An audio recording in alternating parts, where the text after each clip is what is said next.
European leaders are condemning Russia's deadly attack on the southern Ukrainian port city of Odesa. That's where President Zelenskyy was meeting with the Greek Prime Minister. Now, Ukrainian officials say no one in the political convoy was injured, but 5 people elsewhere in the city, they were killed during that strike. Russian media says Moscow was targeting a sea drone facility. Retired U.S. Army Major and military analyst Mike Lyons joins us now to speak about what this all really means. Major, we know that Greece is an EU and NATO member. I'm wondering what the concerns are about this specific attack, considering the message Moscow might be trying to send by conducting a strike at that location at that time.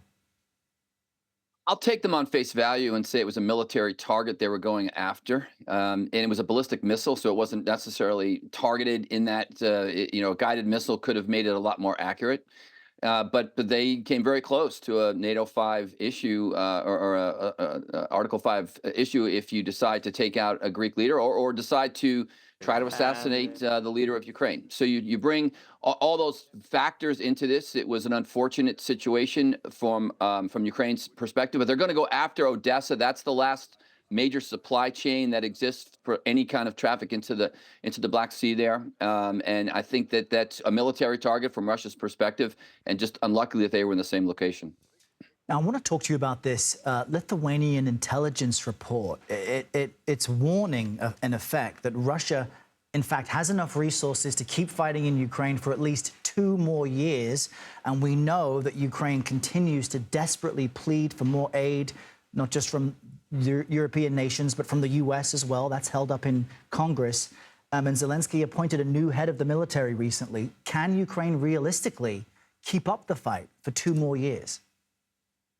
Errol, I think that's right. 2 years is likely at least what Russia could do. They've got industrial capability that Ukraine doesn't have. They outgun artillery, Ukraine artillery, at least 6-1. I believe anywhere from 120 to at least 180 days, the Ukraine military runs out of artillery ammunition. We saw a report today that there will be more artillery coming from, I believe it was Denmark is going, and Norway is signing an agreement in order to send more artillery. But they're using about 100,000 rounds a month. The United States supplies about 45,000 of that, but the supply chain is running out. So no, I don't believe without the $60 billion aid package coming from the United States that Ukraine will be able to hold on. The definition of that is at least the lines that currently exist. Russia still occupies most of that area that they had since 2014.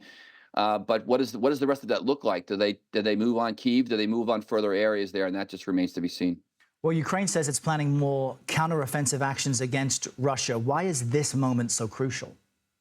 Yeah, I saw that report. I'm a little bit concerned about that. I think that's probably more of a political statement than it is a military statement. They don't have the capacity to do that right now. The F-16s would have to come from the U.S. And other aircraft. They would have to have much more offensive capability. They've been on a counteroffensive since June of last year. That wasn't effective, and Russia ends up taking a few towns back. We see Russia continuing to move forward certain areas 5 and 10 kilometers at a time. But I think that, again, that's more for the edification of the Ukraine population, is to try to say it's always better to be on the offensive. No question about that. But from a straight capacity perspective, I'm not sure where they would attack. The only way they get Russia's attention is if they can possibly threaten Crimea, and those would be a focus of efforts in the south. But once they do that, if they move troops down there, then they leave themselves weak in the east, and that's where they're very vulnerable. And that grueling war continues. Major Mike Lyons, thanks for your insight today. Thanks for having me.